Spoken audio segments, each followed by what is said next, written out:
Maddie was first diagnosed when she was 4 years old.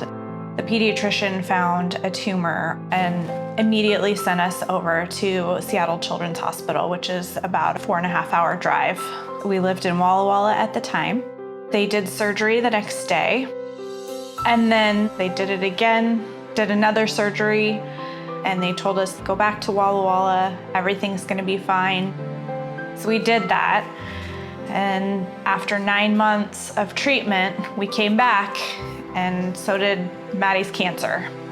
And she had a few more surgeries here in Seattle, and I looked at him and I said, we can't do this, we have to move to Seattle.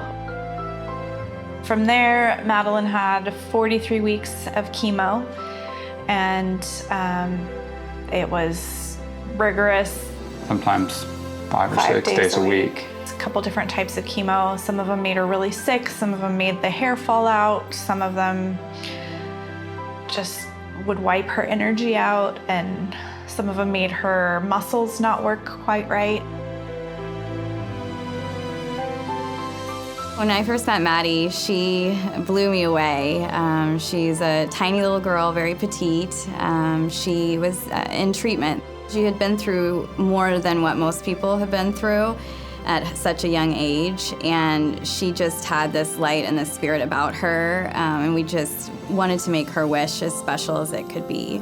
We found out immediately that she loves to build all things. And so we started talking about the possibility of her going to Legoland, and she just lit up. So we knew that that would be her wish. Had a little bit more energy than she had before, and so it was just perfect timing. It was like this big celebration. She met a Legoland master builder, which I didn't even know existed. And so she took a whole tour of Legoland and sat down for an entire afternoon with the master builder and got to build her own Lego set. Legoland in Florida and Walt Disney World and Universal Studios, where she got to meet and dance with the Minions.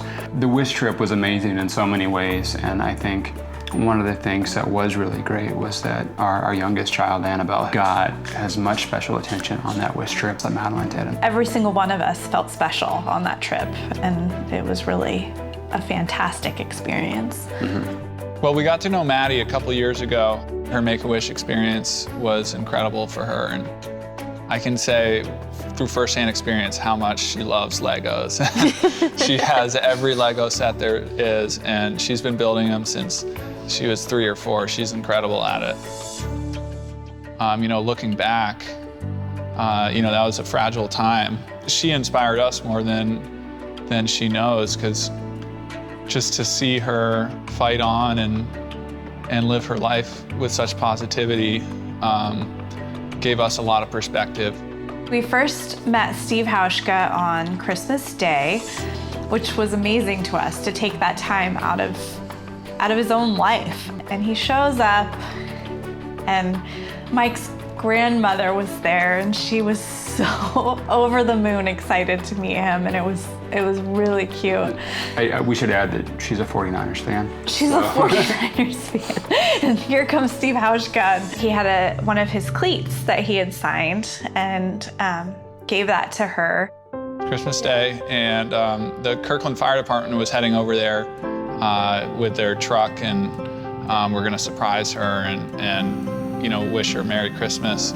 Station 22 in Kirkland, and the firefighters there adopted Maddie, and they had seen her going to school one day with no hair and found out who she was and contacted us and asked if they could just kind of adopt her as one of their own. And they just made us feel welcome and part of the community just like that.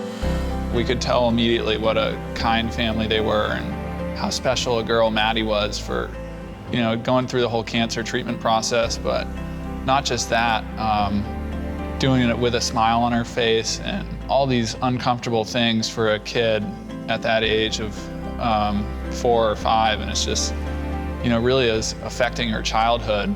Then hearing their story and what they've been through and how strong they were really put some things in perspective for us. So a week or two after Steve had come for that first visit, I got an email from him, and he had said something to the effect of, I saw Maddie and she's such a strong girl and I'd really like to spend more time with her if that would be okay with you and with your family. And so we said, of course that would be okay. I liked that Steve could put a smile on Maddie's face, which put a smile on their face. Her story has been really inspirational for both of us. And it just put so many things in perspective, because at the time, personally, I had maybe struggled in a game. They had these wristbands, strong like Maddie, that I wore throughout that 2014 season, even heading into the Super Bowl. They came over one evening and they Yes. we played Uno Dare, which was Maddie's favorite game at the time. And so and Uno Dare is just like Uno, except when you play a dare card, you have to do the dare activity on it, things ranging from stand in the corner and bark like a dog, to Brooke had to turn and pretend that Steve was her celebrity crush and that she was meeting her celebrity crush for the first time. So that was a good one.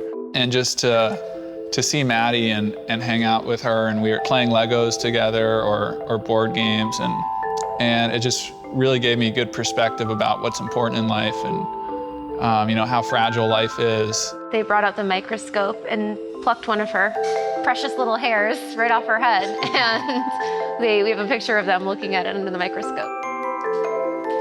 They're really cute together. They're just like kids. They play games together. When he comes over, they explore together. They have a lot of fun. Mm-hmm. Yeah, it's really nice to see that he can encourage her interest in science, and that's great to have someone come over who will say, yeah, let's look at the microscope. Oh, let's go find what else we can look at. Let's look at hair, let's look at grass, let's look at a leaf, let's look at our spit, let's see what that's like. He's almost become sort of like an uncle to her, that she just has this great relationship with them where she can go and tell him her ideas. When I first met Maddie, she right away said that she wanted to meet the Seattle Seahawks. And her eyes lit up and she danced around and she started naming off all the Seahawks. And then she stopped and said, no, I think I'm gonna meet the Seattle Seahawks myself. I brought her out to practice a couple times and introduced her to a bunch of my teammates. So she was super excited to meet Russell Wilson, and she also came out to a game. And it was such a surprise when I found out that Maddie actually got to meet the Seattle Seahawks. And as everyone knows, they're so generous. Now she's got friends on the team. Now she's got friends at the team. Oh, well, that's my buddy Steve, and he's wearing my bracelet. That was just a really special thing for her, especially when she was sick and in treatment. He's a really nice guy and he likes to do science and Legos with me. All the nurses, when she was there, they'd always ask, it's like, oh, how's Steve doing? I'm like, have you talked to Steve? And When I got to go watch practice, at the end of practice, he taught me how to kick. Then I found out that Maddie would tape a message for Steven and all of his teammates and wish him good luck at the Super Bowl. And that was actually aired on Entertainment Tonight. And so she became an instant sensation, an instant star. Now, besides singing and Xboxes, we also took a moment out to show the players some very special messages from a few of their fans. Hi, Martha. 6-year-old Maddie Herman is battling cancer. She's a huge Seahawks fan, and today she sent a special message to two very special players. We're not in the Super Bowl. No hot. Thank you guys. Appreciate it. Appreciate the message. Yeah, thank you guys. You have a message to send back to Maddie? Maddie, it's always a pleasure. You know, such a sweetheart. Thank you for everything you do, and thank you for rooting for us. I'm praying for you, strong against cancer. I know you'll come through, and I'm rooting for you, girl. I knew that she would get through her treatment. She already had been through so much. She's doing really well. She has regained a lot of the strength that she lost during treatment. Her hair's back. I lost some of Madeline while she was in treatment. Just her humor, it wasn't there as much.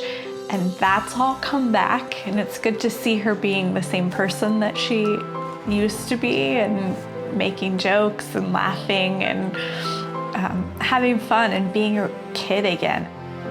Mike and Brooke are just two of the warmest parents you could ever imagine, and so supportive, and they've sacrificed so much in their lives to help heal their daughter. They're still involved in that community, and they still give back in any way they can to either spread awareness or to help individual families who are going through these things. It was hard for us to go through it, and so if we can be there to make it a little bit easier for someone else, that's why we're there. Because people like Steve and Lindsay or the firemen at Station 22, they did that for us. So it's like, we can do that for someone else. That's our way to pay it forward. Yeah. We just recently did the Walk for Wishes, and that was our first time doing that. It won't be the last, and that was a great fundraiser for Make-A-Wish that we all took part in. People think that Make-A-Wish has the money that they need, and we really don't. You can make a donation at Elliott Bay Auto Brokers, and Elliott Bay Auto Brokers will actually match your donation, and that can happen right now.